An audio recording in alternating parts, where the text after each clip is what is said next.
Welcome, everyone, and thank you for joining us. We are the Long Island Literacy Coalition.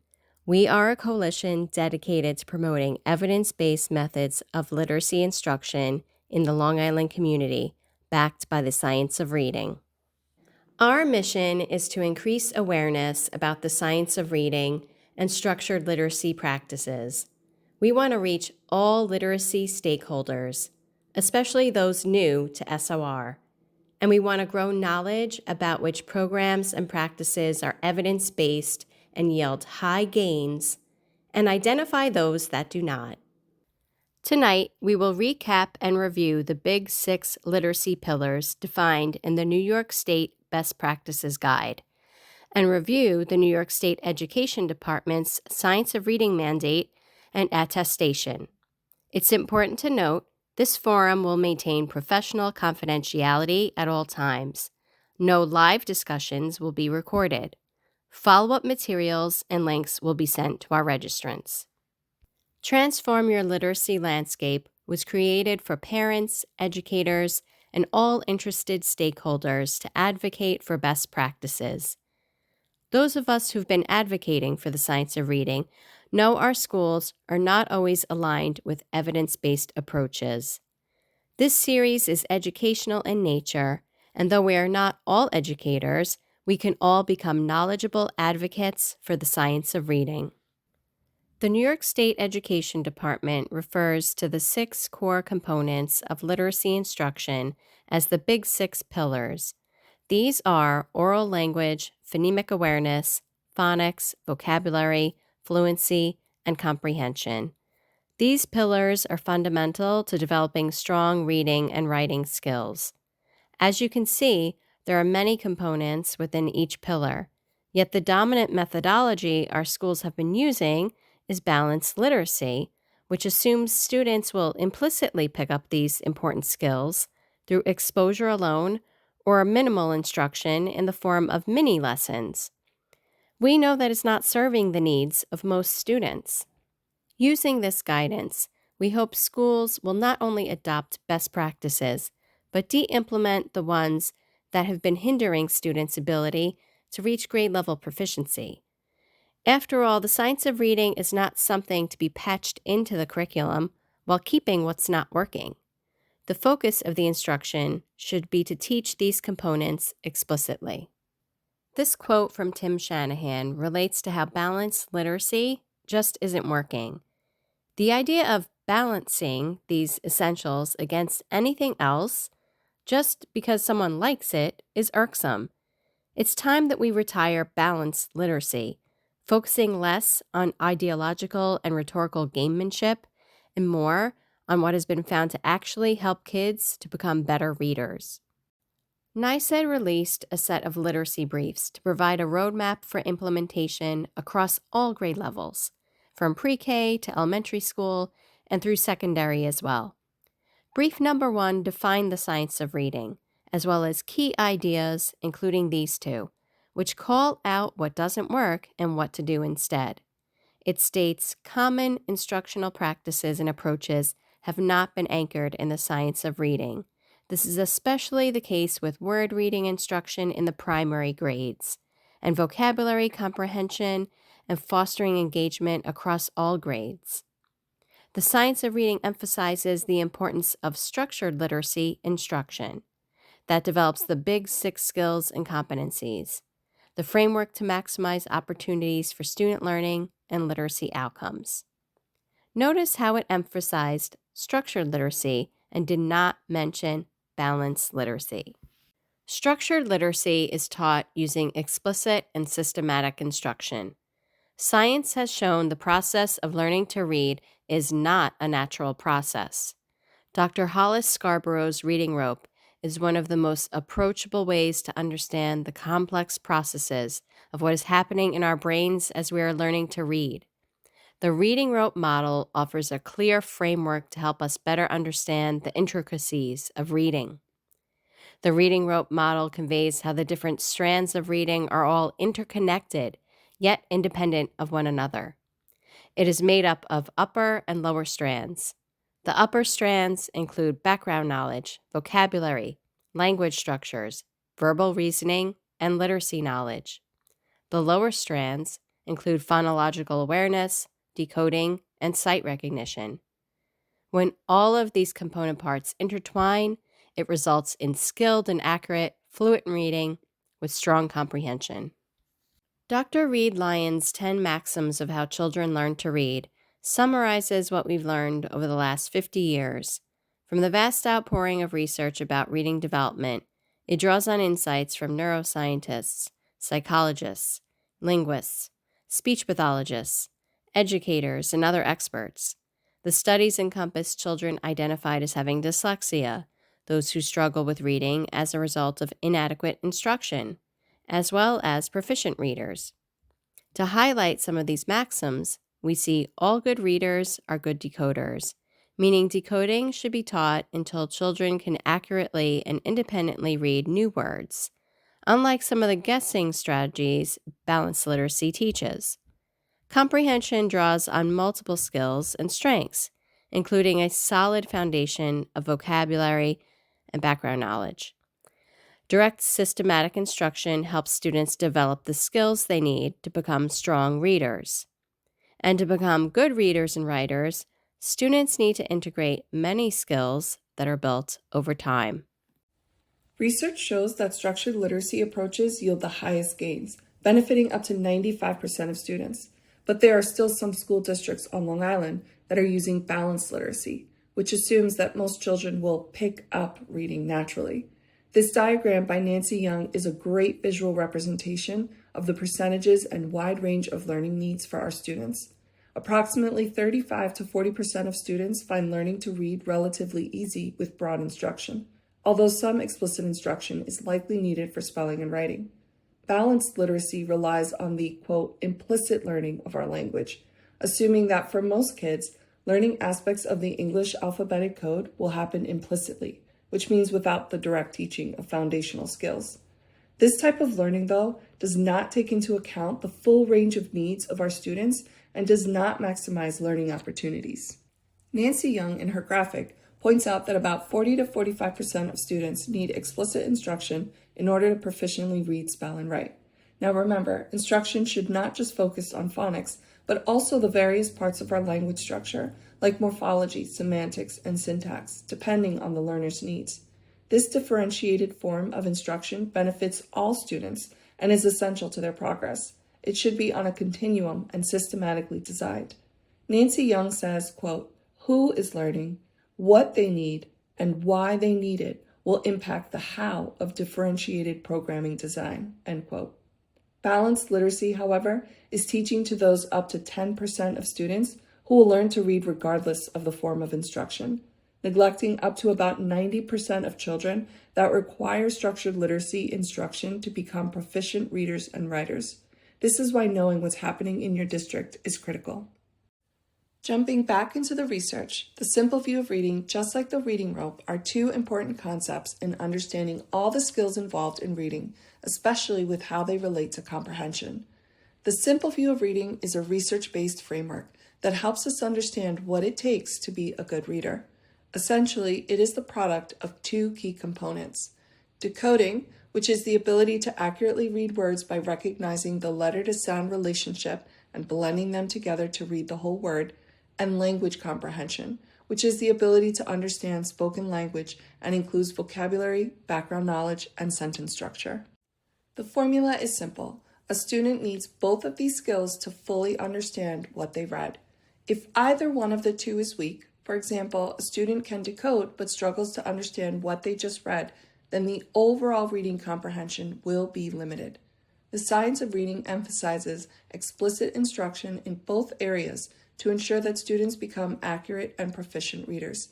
Here is a brief recap on each of the areas involved in skilled reading. Most students start school with strong oral language skills, and these skills form the foundation for learning to read and write. Oral language is made up of phonology, morphology, syntax, semantics, and social communication. There's a strong connection between oral language skills and future reading success, as research has found that young kids with better oral language skills have an easier time learning how to read. The NYSED Best Practices list outlines key points on oral language instruction, including planning activities to expand and practice language skills, supporting the use of inferential language, and explicitly engaging in developing narrative language. Mastering the alphabetic principle is one of the first steps for our early readers, and it means that a strong knowledge of the phonemes, which are sounds, and graphemes, which are the symbols in our language, exists. This allows for the accurate decoding of unfamiliar words. Effortless and accurate decoding allows students the opportunity to orthographically map more and more words as they are continually exposed to them. We shared a graphic that the Cox campus provides in their early literacy course, where you see the definition of a phoneme and grapheme provided, along with some examples of how certain phonemes are articulated and alternative spellings for a sound. The reading brain is also worth mentioning, as we know that reading is not a natural process. There is no one area that is responsible for the act of reading, and you see here the three main areas that must work together to accomplish such a task. We won't go into each exact area, but you see them represented here with a brief caption explaining their role in the reading process. Through fMRI imaging, researchers have discovered that early readers show more activity in the parietal temporal region, which breaks words down into sounds, meaning they're working hard at decoding, versus more experienced readers, which increasingly activate the occipital temporal region that's involved in fluent and automatic reading. This is the end goal: fluent, accurate, and automatic reading. When we talk about explicit reading instruction, we are talking about explicitly training key areas of our brain so that all the processes involved become highly efficient. Fluency has been found to be highly correlated with reading comprehension because reading a text accurately with speed and expression is one of the main components of successful reading comprehension. In a research study, third grade students' performance in Dibbles Orff assessment, which is oral reading fluency, was compared to their scores on the state's assessment of reading comprehension. 81% of students who scored below 80 words correct per minute on Orff failed the comprehension test. Scoring below 80 words correct per minute in the spring means that as a third grader, you fall below the 25th percentile. Those students who struggle to read fluently will have little mental capacity available for making sense of the text. Fluency doesn't always develop from mastering decoding, and so explicit teaching is necessary at times. Duke and Cartwright argue that the reading process is interactive and dynamic. Readers aren't just receiving meaning from the page, they're actively constructing it. Understanding this challenges us to move beyond static models and recognize that reading isn't linear, it's interactive. We see that the active view of reading expands on the simple view of reading, as some researchers felt it was too limiting, presenting components as isolated, not really capturing how they interact moment to moment. A bridge between word recognition and language comprehension is included, showing the transactional nature of reading, allowing readers to constantly adjust their strategies based on their goals, the genre, the difficulty of the text, and their prior knowledge. You also see that the active self-regulation of the reader is considered and shows the importance of cognitive and motivational engagement with the text.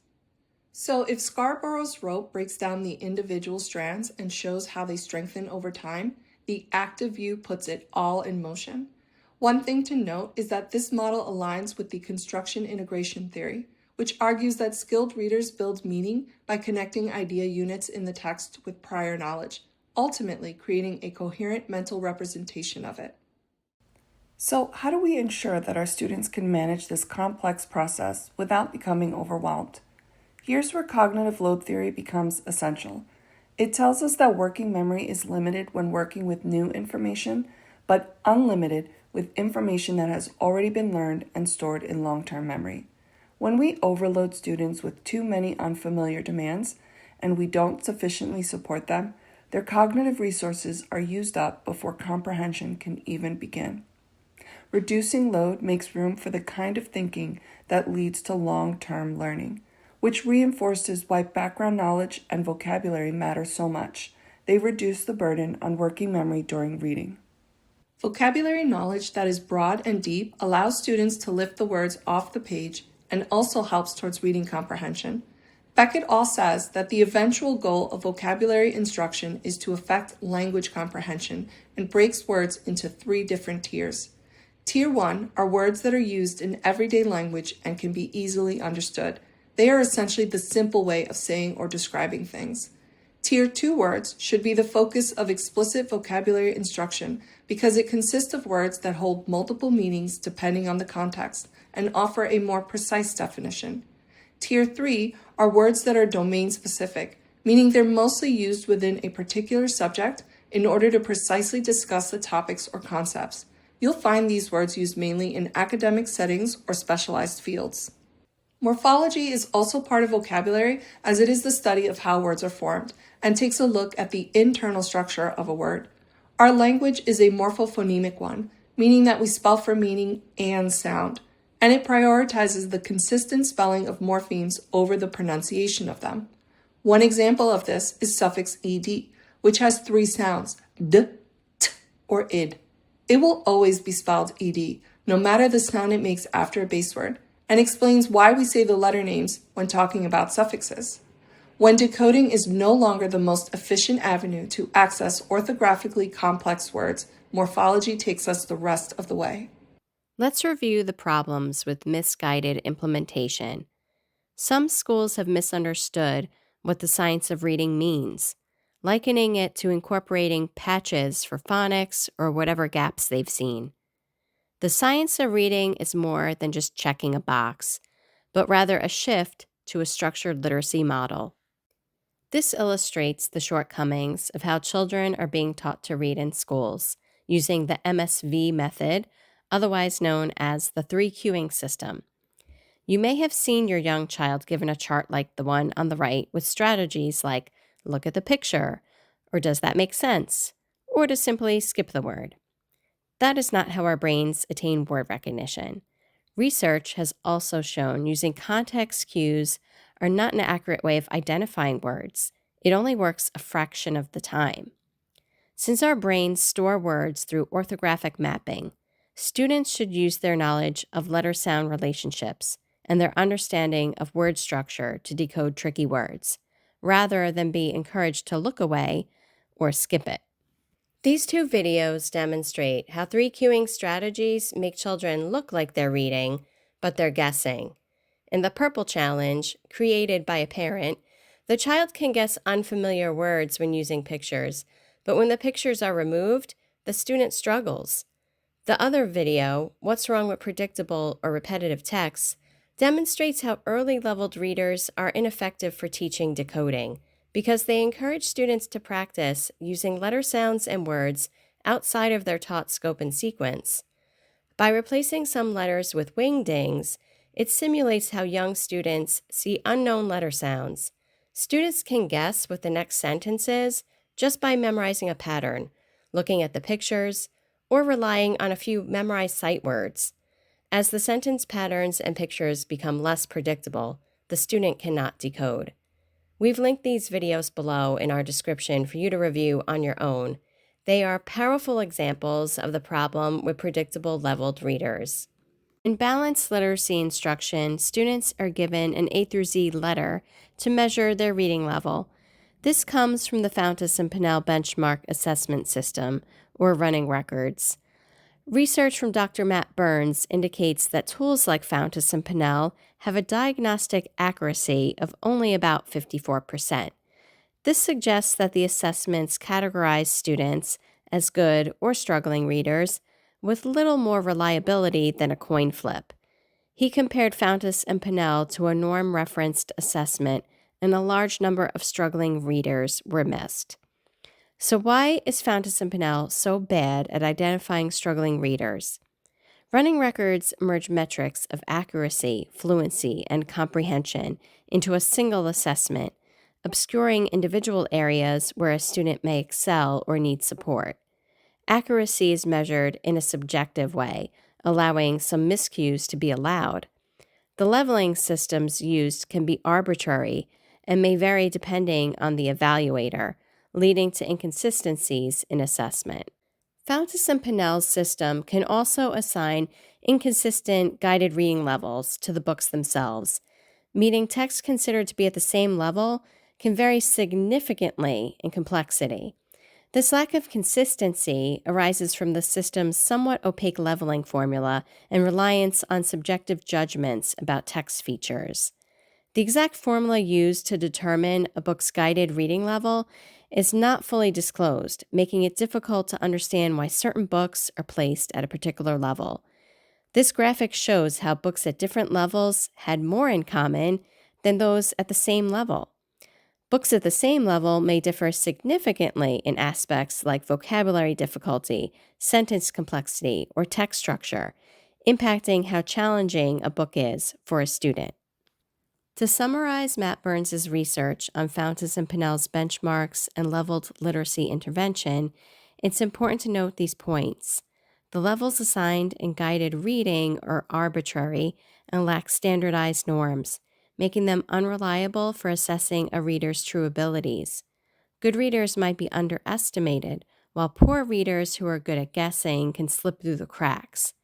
The levels do not equal skills, yet students are grouped together. Students are put in guided reading groups in the same level, yet can have considerable skill differences from each other. The middle chart shows students grouped at a level G. You could see one scored in the first percentile of a norm reference test, while another was in the 73rd percentile. Fountas and Pinnell also doesn't accurately show growth. It has a plus or minus 2 standard error of measurement, so one day your child could be a level F, the next day could be a level J. Fountas and Pinnell's leveled literacy intervention program is used in many schools, but its use of 3 cueing strategies and inconsistent leveling does not lead to high gains for struggling readers. The handful of studies on using LLI show small gains at best with small effect sizes. Rasinki et al. Points out that fluency has been neglected for years because of its association with fast reading and the belief that it is mostly a primary grade level concern. Balanced literacy has relied on the 3 cueing system, or meaning, structure, and visual cues to decode words. They've come under fire recently, and the NAEP results repeatedly show just how inefficient such an instructional approach is. Developing fluency comes secondhand in balanced literacy, as the meaning of text is prioritized over accuracy. If a student reads a word as horse because they saw a picture of one on the page instead of reading the word pony, it would be considered correct since it's close enough in meaning. The guided reading levels that are assigned to students based off their F&P BAS results limits their choices in books, which ultimately affects struggling readers as they would lose out on the opportunity to be exposed to content-rich texts. Instructing students to use context clues rather than decode the words on the page stunts the development of their word recognition skills, including those needed for multisyllabic words. Fluency practice opportunities like echo or choral reading are left out, which does not expose students to prosodic and fluent reading of connected text, nor allow them the opportunity to strengthen their own skills under explicit guidance. The New Yorker reported on the rise and fall of vibes-based literacy, stating that, quote, there never has been much peer-reviewed research to support units of study or other balanced literacy curricula, end quote. They quoted an education nonprofit in their meticulous dissection of Calkins' program, stating that, quote, there are constantly missed opportunities to build new vocabulary and knowledge about the world or learn about how written English works, end quote. Simply looking up definitions in the dictionary is not enough, as words are presented in isolation and put on display in word walls or lists. This is just surface-level work. Word parts like suffixes or roots are not explicitly taught, as students are instructed to memorize definitions with no instruction given in learning other vocabulary strategies like examples versus non-examples or semantic mapping. Balanced literacy assumes that figures of speech and idioms are known. In other words, implicit learning of vocabulary rather than the explicit and purposeful teaching of it is exactly why missed opportunities abound in a balanced literacy classroom. I spoke earlier on the importance of oral language, and in this slide, we wanted to list side by side how explicit oral language instruction differs from misguided oral language instruction. Rather than fostering oral language development daily and making sure that the classroom culture is one that encourages communication and engages vocabulary and grammar building during read-alouds, balanced literacy stifles communication by treating language ambiguously in read-alouds and does not engage in explicit oral language instruction. Scaffolds are incorporated for multilingual or bidialectal learners in the science of reading rather than assuming that all students are fluent in general American English. All in all, balanced literacy has actually flipped how certain aspects of reading and writing are taught. This is a great graphic where Dr. Nathaniel Swain points out how the typical focus under balanced literacy is the explicit teaching of comprehension strategies, while word reading and its counterparts are left to be incidentally taught and embedded in literature. Rather than focus on both the processes involved as well as the products, balanced literacy puts a high premium on student outcomes. Instruction does not focus on how all the processes work in unison in order to accomplish this. Mini lessons are designed around strategies, with specific texts chosen depending on how well they facilitate learning about the current strategy. The content matter or topic is not the main focus, which results in a random collection of materials for the lesson. Silent reading is frequently used in balanced literacy classrooms, allowing students to skip over any hard words or not fixing any gaps in their understanding with the teacher having no idea. Typically, anchor texts used in balanced literacy classrooms do not have sufficient time to build background knowledge on the topic, and units are, again, not typically designed to include multiple resources to truly reinforce knowledge and vocabulary. We have listed how structured literacy differs in its approach, including posing specific questions about certain portions of the text to get students actively engaging with it, selecting read-alouds that are content-rich, with elevated language that is an example of formal written discourse, which is so important as students will encounter more and more academic language as they go through the school years. So now that we've covered some of the problems with balanced literacy instructional practices and shared how it differs from the structured literacy approach, let's dive a bit more into additional solutions that use science of reading best practices. As we saw earlier, the problems with predictable books are that there's a sentence pattern. It includes unknown phonics concepts, uses untaught advanced words, and with all of these unknowns, students have no choice but to guess the words using the picture. All of this is paired with an assessed reading level. A decodable book doesn't have a sentence pattern. It will include known letter-sound relationships, uses taught high-frequency words, and the words cannot be guessed from the picture. Instead of using an assessed reading level, it's paired with the scope and sequence of instruction. This chart illustrates how Lexile levels align with grade-level reading bands in New York State and college and career readiness benchmarks. Lexile measures offer a quantitative lens for examining text complexity, primarily analyzing sentence length, syntactic structure, and word frequency. While they don't tell the full story of a text, they help us estimate how linguistically demanding it might be for readers at different stages. For instance, texts in the upper elementary range typically fall between about 740 and 1010, while high school texts can extend into the 1200s and beyond. These grade bands reflect the gradual increase in both linguistic and cognitive demands that students encounter as they move toward more complex academic reading. The Lexile framework for reading measures both readerability and text difficulty on the same developmental scale, allowing educators to match students with texts that stretch comprehension just enough to promote growth, which is what we often think of as a reader's optimal challenge zone. Because of that, the Lexile framework supports student growth over time by setting stretch goals and tracking progress, not by rigidly locking students into a narrow band. It's important to remember that Lexile levels represent only the quantitative side of text complexity. The qualitative side, things like background knowledge, theme, and conceptual depth, must always be considered alongside these scores when selecting or evaluating texts for instruction. Choose universal screeners over Fountas and Pinnell assessments. They're not one and the same. Universal screeners are 1 to 3 minute assessments per student, while F&P are 20 to 30 minute assessments. That's a lot of instructional time wasted to testing. Miscues count against accuracy and automaticity when using universal screeners, while F&P has teachers analyze miscues using disproven 3-cueing strategies.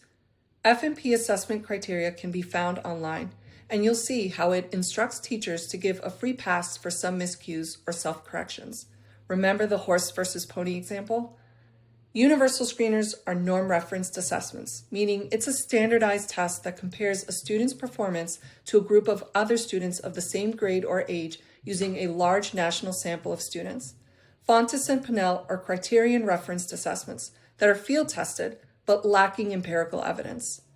A universal screener uses authentic text passages with objective measures of text complexity, while FMP uses purpose-driven materials and an undisclosed and inconsistent text complexity formula.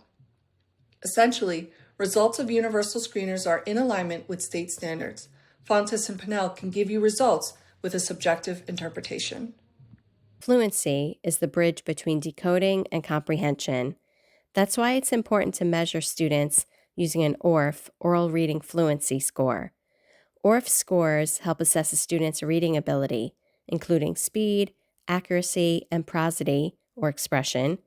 ORF scores are a valid and reliable measure that can be used for both screening, identifying students who need extra support, and progress monitoring, tracking student growth. They are also a good predictor of future reading performance. Researchers have found that ORF scores around the 50th to 75th percentiles of norms, such as those compiled by Hasbrook and Tyndall, are in fact optimal, as we don't want students to read too fast or too slow as to impact comprehension. Fluency doesn't always develop from mastering decoding. That's why explicit teaching is necessary. Some evidence-based, teacher-led activities from Reading Rockets are: provide students with multiple opportunities to read and reread a wide variety of stories and informational text. Engage in choral reading, student-adult reading, partner reading, or echo reading. Allow opportunities for students to hear a variety of text be read aloud fluently and with expression. And introduce and practice new vocabulary words with students before they read them on their own. Oral language activities are essential. Students need to be able to interpret reading that is in academic language, since it's sometimes different than our spoken language. And in turn, they need to be able to write using academic English. Here's a great handout from the Cox Campus Oral Language course. Cox Campus is a free professional development platform with structured literacy modules. Talk ladders scaffold student language with the goal of students responding with multiple complex sentences using Tier 2 words. Unlike Tier 1 words, which are basic everyday words, Tier 2 words are more sophisticated, high-utility words found across disciplines in an academic text, requiring more explicit instruction. Using talk ladders, the teacher starts with tune in, allowing students to drive the conversation. Then encourage students to elaborate by asking open-ended questions. The teacher will then lift language by recasting answers using more complex vocabulary as well as syntax, which is the arrangement of words and phrases to create well-formed sentences. Lastly, they will keep it going, using accountable talk prompts to facilitate the conversation. Social communication skills help readers comprehend dialogue and the author's tone and intent for writing. It allows the reader to take a character's perspective and make inferences about why events are occurring in the story.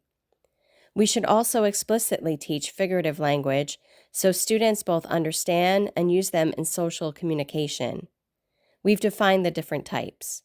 Examples of similes are blind as a bat or busy as a bee. Examples of idioms are it's raining cats and dogs or break a leg. Figurative language equips students with the skills to interpret complex texts, improve comprehension, and express themselves creatively, ultimately leading to more engaged and effective readers and writers. Words are more than just words. As discussed before, it's not enough to know one definition of a word. To achieve academic success, students must cross the lexical bar, which is a threshold where limited vocabulary becomes a roadblock to deeper understanding and critical thinking. We've listed some examples of explicit vocabulary instruction activities, such as looking at relationships between words, like synonyms or antonyms, providing multiple exposures to new words in varying contexts so that students can deepen their knowledge of a word and all its meanings, analyze word parts, and explicitly teach figures of speech and idioms. We've also linked Sadlier vocabulary workbooks that do a great job of diving deep into vocabulary work, helping students to make those connections between multiple meanings and context. Remember, we don't just want students to collect isolated facts or vocabulary terms. We want them building conceptual frameworks.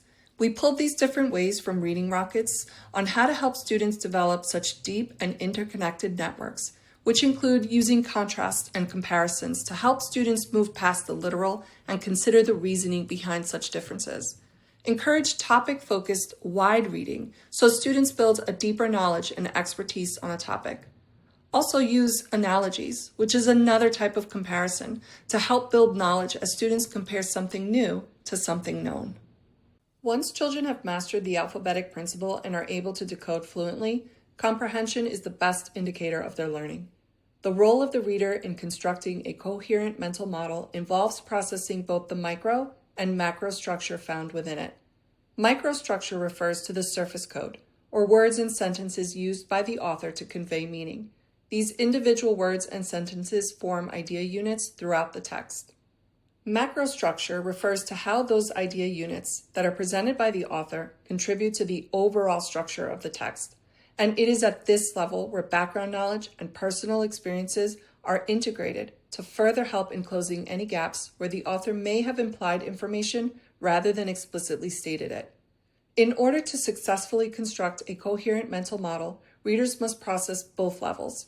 And we've listed here some ways to help guide your students to dissect text in a way that helps them construct with this.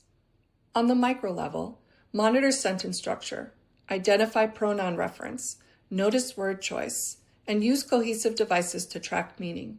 Students can also recognize clauses and their functions and break down complex sentences into smaller parts. At the macro level, have students recognize text structure and organization of information.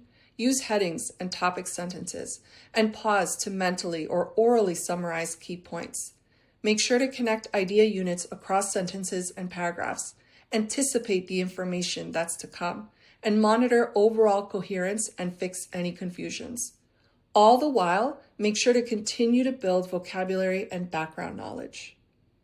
After listening to everything that we've presented on tonight, is it really no surprise that Ed Reports, a nonprofit that reviews curriculums, rated units of study, which is a balanced literacy curriculum widely used throughout the United States and here on Long Island, as a quote, does not meet expectations.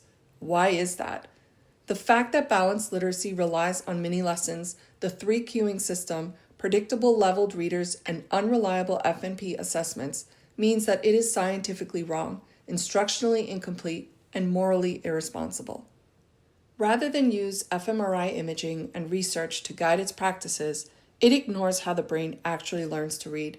Immersing students in books looks magical, but it's never going to help target those key areas of the brain to efficiently decode and read words. For struggling readers, they stay struggling and fall behind, widening the gap instead of closing it.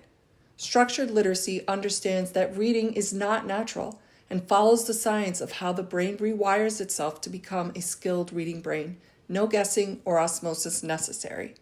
Phonemic awareness is developed systematically, and the alphabetic principle is explicitly taught so that students can orthographically map words. Structured literacy moves beyond phonics and decoding, and makes sure that all the strands of the reading rope are attended to.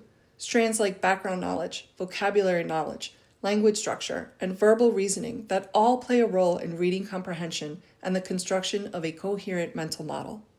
Norm-referenced assessments are used so that teachers are armed with critical and objective information as to a student's reading skills. Instruction is data-driven and allows struggling students to receive targeted instruction. With New York slowly making changes to align with the science of reading, we want to make sure that we understand what is at stake. And what does it look like when a district attests that they are in fact aligned with the research?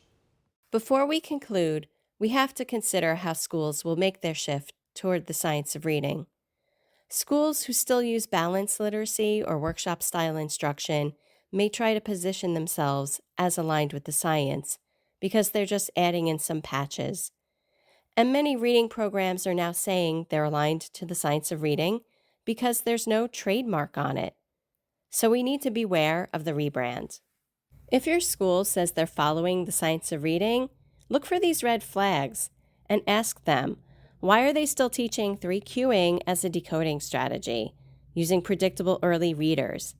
measuring students using inaccurate assessments, using leveled intervention over targeted skill work, adding patches and mini lessons of foundational elements, not incorporating academic language in conversations, only providing ELL support outside of the classroom, favoring end products over comprehension processes, focusing on themes without building background knowledge, not considering cognitive load theory in lesson plans, not teaching grammar and syntax, prioritizing student-led discovery and student choice of text, utilizing implicit learning instead of explicit instruction, using balanced literacy consultants for training. And if they're still using units of study as their core instructional program, then they're still doing balanced literacy, not structured literacy. Units of study is an inquiry-based program with mini lessons. Miscues are allowed, and there's little to no corrective feedback. It's teaching with the false assumption that reading is a natural process. It puts the onus on the student to develop skills implicitly, rather than explicitly teaching them. In 2022, Heinemann, the publisher of Units of Study, released a new version in response to criticism that it wasn't an effective reading program. But it states on their website, 98% of it stayed the same. Since Units of Study is marketed as a revision rather than a correction, it means schools do not see the need to correct anything. New York State gave schools until September 1st to attest that they are aligned to best practices. The attestation form includes questions on what programs and instructional practices they use, including intervention programs. Though science of reading is not just checking a box, that's basically what this attestation survey is. You can simply check off yes, you are aligned, and don't have to explain anything. The survey can be done in as little as 10 minutes. Here are some actionable next steps you could take. Do some homework and check your school's website. Ask your school some questions. Email your curriculum director or superintendent and ask them about what's being de-implemented, if anything, what programs and screeners are being used, and who are they using for professional development. We also have questions you could ask your Board of Education. Don't forget to use these links to connect with us. These social media and online channels keep you updated on our events and resources. Thank you for joining us, and thank you for your advocacy.